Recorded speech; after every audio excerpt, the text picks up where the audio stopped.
नमस्कार साथियों, मैं अतुल भारत और आज हम कक्षा 6 की जो सामाजिक विज्ञान की इतिहास की पाठ्य पुस्तक हमारे अतीत है उसका पाठ 3 आरंभिक नगर, उसके अभ्यास प्रश्न उत्तरों के जो MCQs हैं, जो आपने देखा होगा ऑब्जेक्टिव क्वेश्चंस आते हैं, उसको आज हम करेंगे और इनके माध्यम से हम पाठ को समझने का प्रयास करेंगे।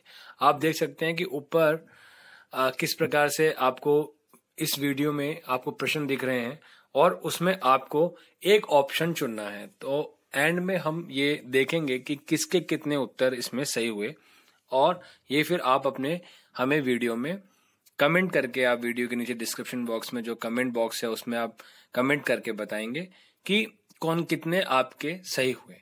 मैं आपको थोड़ा टाइम दूंगा और आपको फिर अपना उत्तर डिसाइड करना है। उसके बाद में मैं इसकी व्याख्या भी आपको बताऊंगा। तो पाठ 3 आरंभिक नगर हमारे अतीत कक्षा 6। पहला प्रश्न है, भारतीय उपमहाद्वीप में कई आरंभिक नगर खोजे गए। सबसे पहले खोजा गया नगर निम्नलिखित में से कौन सा है? तो option A Harappa, option B Mohenjodaro, option C Lothal और ऑप्शन डी सोतकाकोह। तो आपको पता है इसका सही उत्तर जो है, मैं आपको थोड़ा टाइम दे रहा हूं और इवन आप वीडियो को पॉज करके भी सोच सकते हैं। वीडियो को 360p पे देखिएगा और वीडियो को एंड तक जरूर देखिएगा, आपको बहुत सारी नॉलेज मिलेगी। और इसके अभ्यास प्रश्न उत्तर हमारे चैनल पे ऑलरेडी अपलोडेड है, जो कि आप प्लेलिस्ट में देख सकते हैं। तो इसका सही उत्तर है हड़प्पा। आप देखेंगे इसकी व्याख्या कि हड़प्पा पुरास्थल की खोज सबसे पहले हुई थी। जो हड़प्पा पुरास्थल थे उसकी सबसे पहले खोज हुई थी। लगभग 80 वर्ष पूर्व पुरातत्वविदों ने इस स्थल को ढूंढा। क्योंकि इस नगर की खोज सबसे पहले हुई थी, इसलिए बाद में मिलने वाली सभी ऐसे पुरास्थलों में जो इमारतें और चीजें मिली उन्हें हड़प्पा सभ्यता की इमारतें और चीजें कहते हैं। इस शहर का निर्माण लगभग 4700 वर्ष पूर्व हुआ था, मतलब 5000 साल पहले। इस मतलब 3000 BC के आसपास इसका जो निर्माण हुआ था हड़प्पा सभ्यता का। इंडस वैली सिविलाइजेशन भी बोलते हैं इसको, सिंधु घाटी सभ्यता भी बोलते हैं इसको। आगे चलते हैं हम। अगला प्रश्न, हड़प्पा पुरास्थल निम्नलिखित में से किस स्थान पर है? ठीक है, तो आपको मैं बता देता हूं, जो हड़प्पा है, option A Gujarat Bharat, option B Punjab Bharat, option C Punjab Pakistan और ऑप्शन डी काबुल अफगानिस्तान। तो आपको पता होगा कि हड़प्पा जो है वह कौन सी जगह पे स्थित है। तो हड़प्पा जो है वह पंजाब पाकिस्तान प्रांत में है। तो लगभग 150 वर्ष पूर्व जब पंजाब में रेलवे लाइन बिछाई जा रही थी, मतलब जब अंग्रेज लोग पाकिस्तान, मतलब उस समय तो पाकिस्तान भी भारत का हिस्सा था, तो जब वह पंजाब में लाइन बिछा रहे थे, रेलवे लाइन बिछा रहे थे, तो इस काम में जुटे इंजीनियरों को अचानक हड़प्पा पुरास्थल मिला, जो कि आधुनिक पाकिस्तान में है, मतलब आज के पाकिस्तान में है। इंजीनियरों ने अच्छी ईंटों की तलाश में हड़प्पा के खंडरों से हजारों ईंटें उखाड़ ली। इससे कई इमारतें पूरी तरह नष्ट भी हो गई। मतलब उनको तो पता ही नहीं था कि ये भाई क्या, कौन सी जगह है, उनको लगा एक खंडर है, तो उन्होंने बहुत सारी ईंटें निकाल ली अपने रेलवे लाइन के लिए। लेकिन बाद में धीरे धीरे करके उनको पता लगा ये तो कोई विशेष स्थान है। तो आपको याद रखना है, हड़प्पा पुरास्थल पंजाब पाकिस्तान में मिला था। हड़प्पा सभ्यता के नगरों की विशेषता के संदर्भ में निम्नलिखित में से कौन सा कथन सही नहीं है? प्रश्न 3 है, ऑप्शन ए है, देखिए सही नहीं बताना है। तो इसमें क्या होगा कि 4 ऑप्शनों में से 3 तो बिल्कुल सही होंगे और 1 गलत होगा, वो गलत आपको बताना है। तो पहला ऑप्शन है, इन नगरों में से कई नगरों को 2 या उससे अधिक हिस्सों में विभाजित किया गया था। आपको पता है कि एक तो मतलब जहाँ पे शासक वर्ग रहता था, किला वगैरह, एक नीचे सामान्य लोग। तो सामान्यतः पश्चिमी भाग छोटा लेकिन ऊंचाई पर और पूर्वी हिस्सा बड़ा लेकिन निचले इलाके में बना था। और ऑप्शन सी है, पुरातत्वविदों ने ऊंचाई वाले भाग को नगर दुर्ग मतलब किला और निचले हिस्से को निचला नगर मतलब जो नीचे है सिटी उसको कहा गया। और ऑप्शन डी है, इसके दोनों हिस्सों की 4 दीवारियां कच्ची ईंटों की बनाई गई थी। तो इसका आपको ए बी सी बिल्कुल सही है, लेकिन ऑप्शन डी जो है वो गलत है, क्योंकि ये कच्ची ईंटों से नहीं पक्की ईंटों से बनाई गई थी। देखिए ऑप्शन ए बी और सी सही है, परंतु कथन डी गलत है, क्योंकि इसके दोनों हिस्सों की 4 दीवारियां पक्की ईंटों की बनाई गई थी। ईंटें इतनी अच्छी थी कि हजारों साल बाद भी उनकी दीवारें खड़ी रही। दीवारों को मजबूत रखने के लिए विशेष प्रकार से इनकी चिनाई की जाती थी। इस प्रकार से चिनाई करते थे कि देखो 5000 साल बाद भी हमें वैसी की वैसी दीवारें देखने को मिली है। आपको इस प्रश्न में यह भी देखने को मिला कि नगर 2 भागों में बांटे गए थे, जो हड़प्पा नगर थे, और उनमें पश्चिमी भाग जो छोटा था लेकिन ऊंचाई पर था, और पूर्वी हिस्सा बड़ा था लेकिन इलाके निचले इलाके में था। ठीक है, तो जो बड़ा इलाका होगा आप देख सकते हैं कि नगर होगा, और जो छोटा इलाका होगा वह दुर्ग किले का एरिया होगा। ठीक है, और यहाँ पे आप देख भी सकते हैं कि ऊंचाई वाले भाग को, अभी यहाँ पे आपने देखा कि पश्चिमी भाग छोटा ऊंचा था लेकिन ऊंचे भाग पर नगर दुर्ग होता था, और पूर्वी हिस्सा बड़ा था लेकिन निचला इलाका था, वहां पे नगर होता था। और जो 4 दीवारें थी, इसके दोनों हिस्सों जो 4 दीवारें थी पक्की ईंटों से की गई थी। अगले प्रश्न पे चलते हैं। प्रश्न 4 है, मोहनजोदड़ो में खास तालाब बनाया गया था जिसे पुरातत्वविदों द्वारा महान स्नानागार कहा गया। इस स्नानागार की विशेषताओं के संदर्भ में निम्नलिखित में से कौन सा कथन सही नहीं है? फिर से वही, तो 4 इसमें सही, 4 में से 3 सही होंगे, गलत होगा। तो महान स्नानागार मोहनजोदड़ो में मिला। सबसे पहले तो आपको ये पता लग गया, बहुत बड़े जो बाथरूम्स बोल सकते हैं, या बाथरूम तो नहीं बोलते, स्नानागार एक महान मतलब बहुत बड़े बड़े जो कुंड होते हैं, ठीक है, नहाने के लिए जो कुंड होते हैं, इस प्रकार से होता है। तो बाथिंग के लिए, स्नान के लिए और बड़े बड़े पर्व करने के लिए वहां पे होता था। जैसे आप यहाँ पे भी देखते हैं कि तट होते हैं। देखेंगे कि ऑप्शन ए, इस तालाब को बनाने में ईंट और प्लास्टर का इस्तेमाल किया गया था, बिल्कुल सही है। ऑप्शन बी, इसमें पानी का रिसाव रोकने के लिए प्लास्टर के ऊपर चारकोल की परत भी चढ़ाई गई थी। ऑप्शन सी, इसमें दोनों तरफ से उतरने के लिए सीढ़ियां बनाई गई थी और चारों ओर कमरे बनाए गए थे, बिल्कुल तीनों सही है। ऑप्शन डी है कि इसमें पानी भरने के लिए सिंधु नदी से छोटी नहरें निकाली गई थी।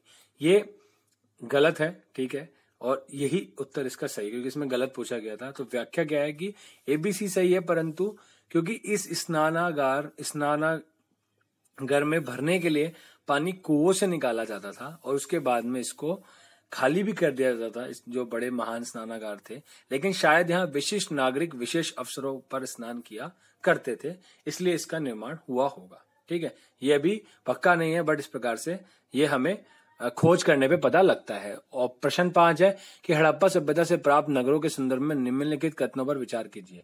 कालीबंगा और लोथल से अग्निकुंड मिले हैं, बिल्कुल मिले हैं, और हड़प्पा, मोहनजोदड़ो और लोथल से बड़े बड़े भंडार गृह मिले हैं। तो ऑप्शन इसमें आप देखेंगे कि ऑप्शन सी बिल्कुल सही है, 1 और 2 दोनों ही सही है कि कालीबंगा, हड़प्पा सभ्यता से प्राप्त विभिन्न नगरों में से कालीबंगा व लोथल जैसे नगरों से अग्निकुंड मिले हैं। ठीक है, लोथल आपको पता है गुजरात में है, और कालीबंगा जहाँ पे चूड़ियों के, एक तरीके से आप देख सकते हैं कालीबंगा जहाँ पे चूड़ियों के अवशेष मिले, इसलिए उसे कालीबंगा। ठीक है, बंगा मतलब आपने बैंगल सुना होगा, जहाँ संभवतः यज्ञ किए जाते होंगे। हड़प्पा, मोहनजोदड़ो और लोथल जैसे कुछ नगरों में बड़े बड़े भंडार गृह मिले हैं। कई हड़प्पा नगरों से मिट्टी के खिलौने भी मिले हैं। अगले चलते हैं, निम्नलिखित में से किन स्थानों पर हड़प्पा नगर प्राप्त हुए हैं? देखिए, सिंध पाकिस्तान में मिला है, गुजरात में मिला है, राजस्थान में, हरियाणा, पंजाब, पांचों के पांचों सही है। तो आप ये देखो कि 1, 2, 3, 4, 5 कौन से ऑप्शन में है? ए ऑप्शन में सिर्फ 1, 3 है, बी में 3, 4 है, सी में 1, 3, 4 है, लेकिन डी में 1, 2, 3, 4, 5 है, और पांचों बिल्कुल सही है।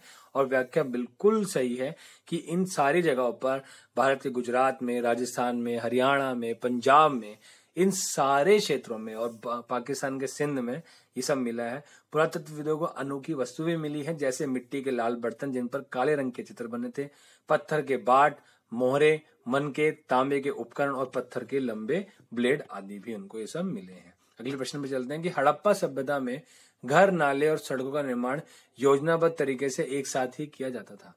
इन नगरों की ऐसी विशेषताओं के संदर्भ में निम्नलिखित में से कौन सा कथन सही नहीं है? तो इन नगरों के घर आमतौर पर 1 या 2 मंजिल के होते थे, बिल्कुल होते थे। ठीक है, अधिकांश घरों में एक अलग स्नानागार होता था और कुछ घरों में कुएं भी होते थे, बिल्कुल घरों के अंदर ही स्नानागार होता था और कुएं भी मिलते थे। इन सभी नगरों में नालों को खुला रखा जाता था ताकि इनकी सफाई आसानी से हो। हर नाली में हल्की ढलान होती थी ताकि पानी आसानी से बह सके। इसमें भी गलत हमें देखना है, तो मैं आपको बता देता हूं कि देखिए, नाली में बिल्कुल ढलान होती थी ताकि पानी आसानी से बह सके, और इसमें एक प्रश्न एक है, सी जो ऑप्शन है कि इन सभी नगरों में नालों को खुला रखा जाता था ताकि सफाई आसान हो, ये बिल्कुल गलत है। ठीक है, क्या होता था कि कहीं नालों को ढके होने के कारण इनमें जगह जगह पर मेन होल बनाए जाते थे। ठीक है, इनको खुला नहीं रखते थे। नगर में नाले ढके हुए होते थे। ठीक है, और मेन होल जैसे आज भी आप देखेंगे मेन होल मिलता है आपको, ऐसे मेन होल आपको देखने को मिलते थे। ठीक है, और अक्सर घरों की नालियों को सड़कों की नालियों से जोड़ दिया जाता था। बाद में बड़े नालों में मिला दी जाती थी और यहाँ के घरों के आंगन के चारों ओर कमरे बनाए गए थे। ठीक है, तो आपको ये वाला भी उत्तर यहाँ पे प्राप्त हो जाता है। ठीक है, हम अगले प्रश्न पे चलते हैं।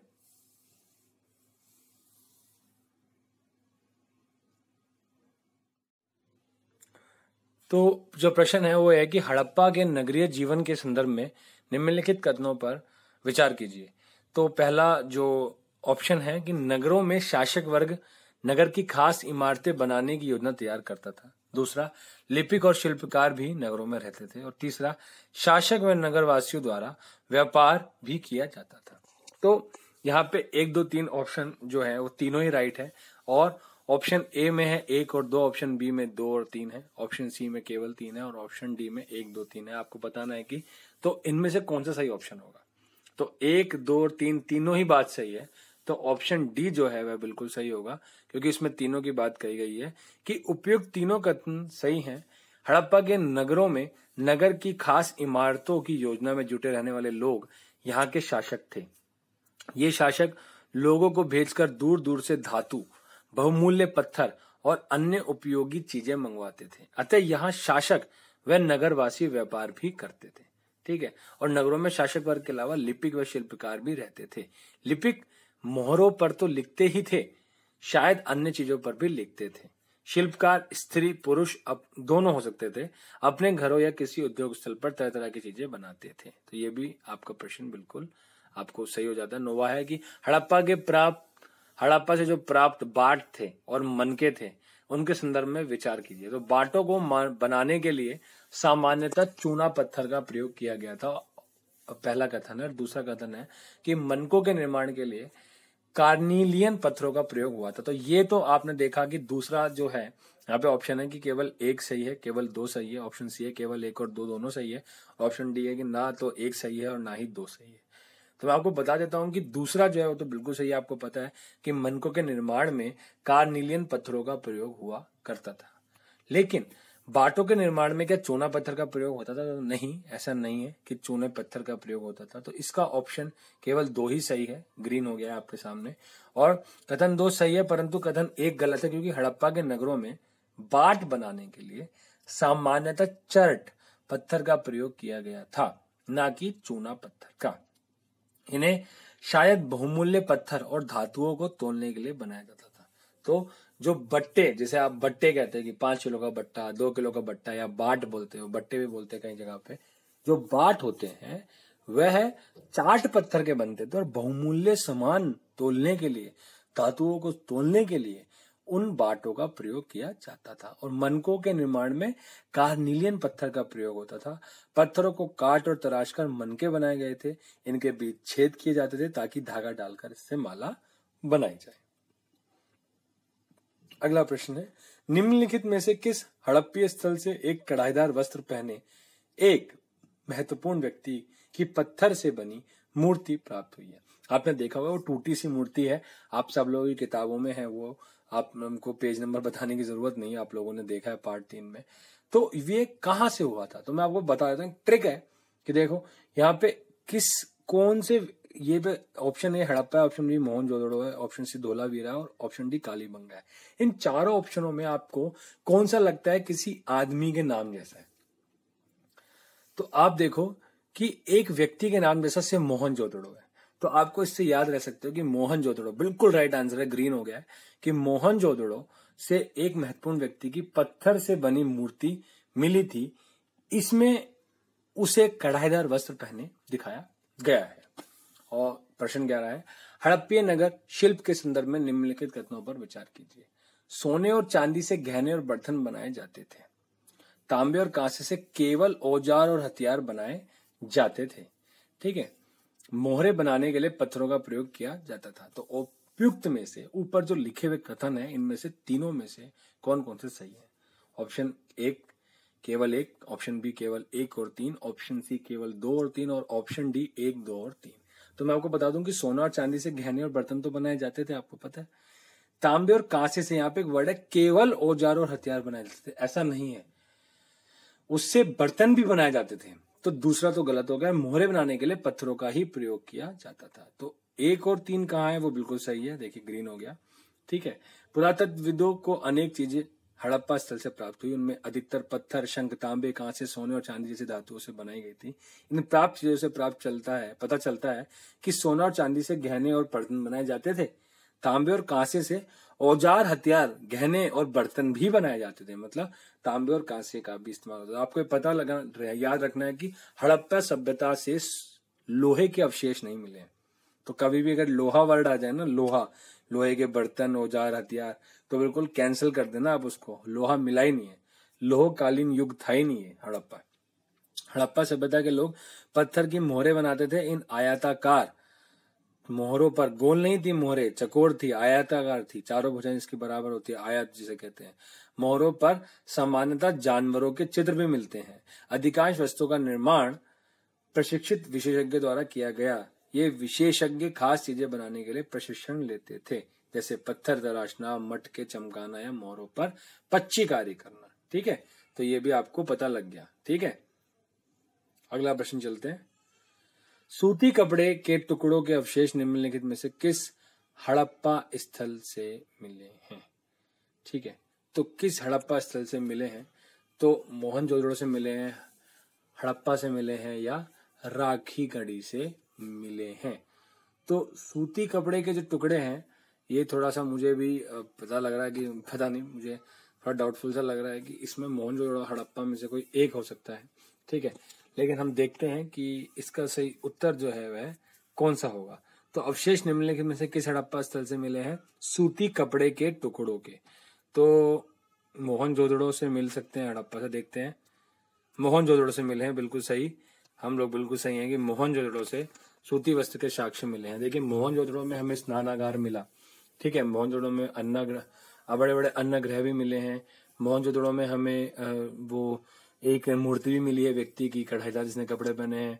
हमने मोहनजोदड़ो में क्या कहते हैं, आपका ये भी मिला है, सूती कपड़े के अवशेष भी मिले हैं। तो बहुत सारी चीजें मिली है मोहनजोदड़ो से। और अभी हमने थोड़ी सी बात की थी कि कालीबंगा से हमें अग्निकुंड, मतलब आग के अवशेष भी मिले हैं, ठीक है, कालीबंगा से, ठीक है। अगला प्रश्न देखते हैं हम कि हड़प्पा के नगरों में सूत कताई का काम होता था, बिल्कुल होता था, और मेहरगढ़ में कपास की खेती होती थी। तो ये बोल रहा है कि ये दोनों एक दूसरे से रिलेटेड हैं।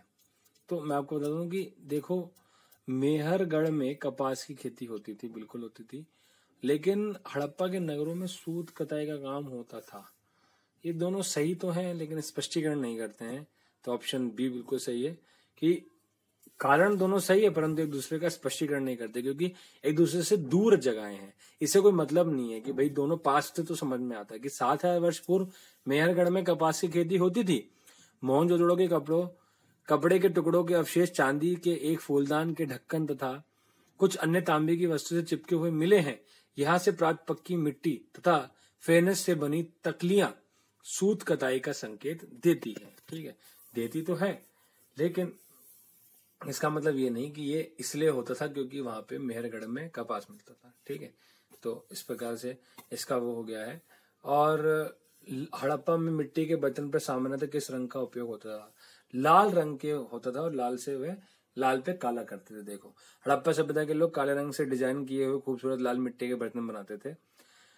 इन बर्तनों के ऊपरी हिस्से में लाल रंग की पुताई कर दी जाती थी तथा निचले हिस्से में काले रंग से विभिन्न प्रकार के चित्र भी बनाते थे, ठीक है।